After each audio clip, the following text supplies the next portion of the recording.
आरव मेहरा 28 साल का एक अमीर बिजनेसमैन अपनी जिंदगी में सब कुछ होते हुए भी किसी अधूरेपन का एहसास करता है। हर रात उसे एक अजीब सपना आता है, एक पुरानी हवेली, तेज बारिश और एक लड़की की आवाज जो उसे उसके नाम से पुकारती है। लेकिन जैसे ही वह उस लड़की का चेहरा देखने की कोशिश करता है, सपना टूट जाता है। दूसरी ओर सान्या वर्मा 25 साल की एक आम लड़की उसी शहर की एक पुरानी हवेली में रहती है। हवेली रहस्यमय है और बचपन से ही सान्या को अजीब अजीब घटनाओं का सामना करना पड़ा है। हवेली के कुछ कोनों से कभी कभी किसी के फुसफुसाने की आवाज आती है, जैसे कोई कुछ कहना चाहता हो। आरव की कंपनी को उसी शहर में एक नया प्रोजेक्ट शुरू करना था, इसलिए उसे वहां आना पड़ा। होटल में चेक इन करने के बाद वह शहर घूमने निकलता है और रास्ते में एक पुरानी हवेली को देखकर अचानक ठिठक जाता है। हवेली को देखते ही उसके दिल की धड़कन तेज हो जाती है, जैसे कि वह इस जगह को पहले से जानता हो। उसे अपनी ओर खींचती हुई हवेली के अंदर जाने की तीव्र इच्छा होती है। जैसे ही वह हवेली के दरवाजे पर पहुंचता है, अचानक हवेली का गेट अपने आप खुल जाता है। अंदर घुसते ही सामने सीढ़ियों से उतरती एक लड़की दिखाई देती है, सान्या। जैसे ही उनकी नजरें मिलती हैं, एक अजीब सी गर्माहट महसूस होती है। सान्या चौंककर, आप कौन हैं? और यहाँ क्या कर रहे हैं? आरव संभलते हुए, मुझे नहीं पता, लेकिन मुझे ऐसा लग रहा है कि मैंने तुम्हें पहले भी कहीं देखा है। सान्या को भी आरव को देखकर अजीब सा एहसास होता है, लेकिन वह खुद को संभाल लेती है। आरव को हवेली के कोनों में कुछ फुसफुसाहटें सुनाई देने लगती हैं।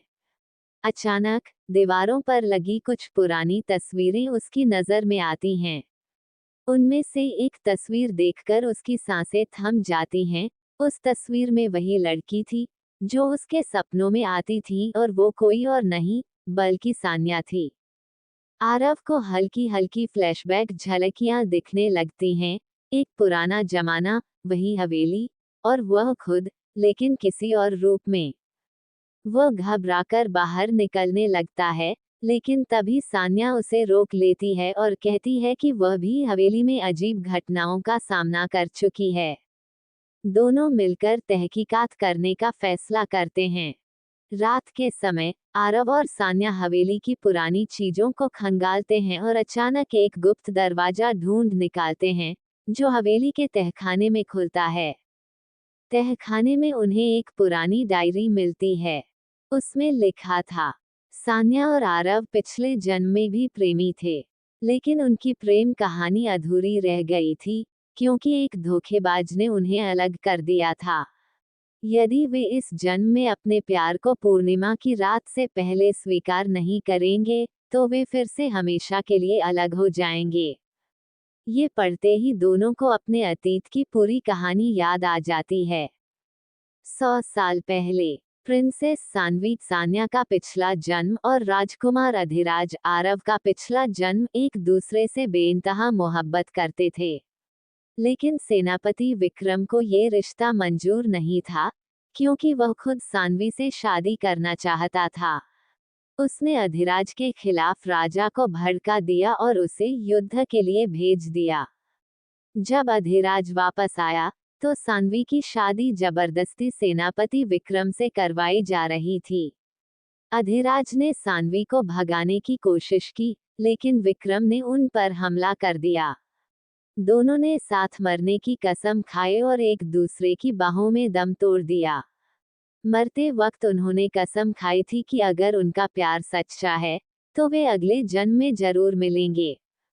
सान्या और आरव को अब सब कुछ समझ आ गया था।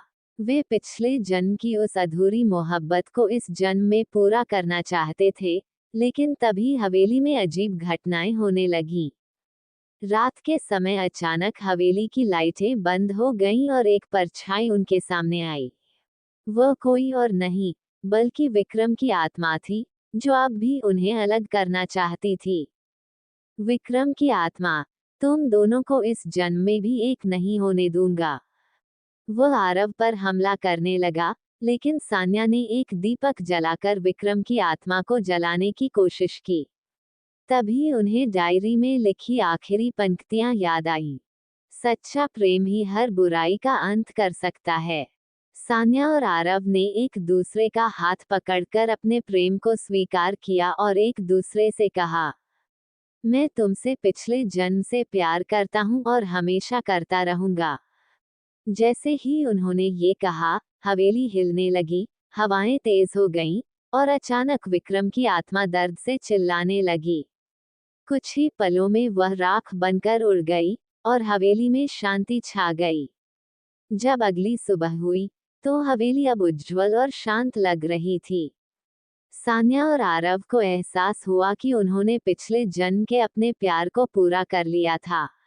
आरव ने सान्या को प्रपोज किया और वह खुशी खुशी मान गई। कुछ हफ्तों बाद दोनों ने शादी कर ली और हमेशा के लिए एक हो गए। सच्चा प्यार कभी हारता नहीं, चाहे कितनी भी बाधाएं क्यों न आएं।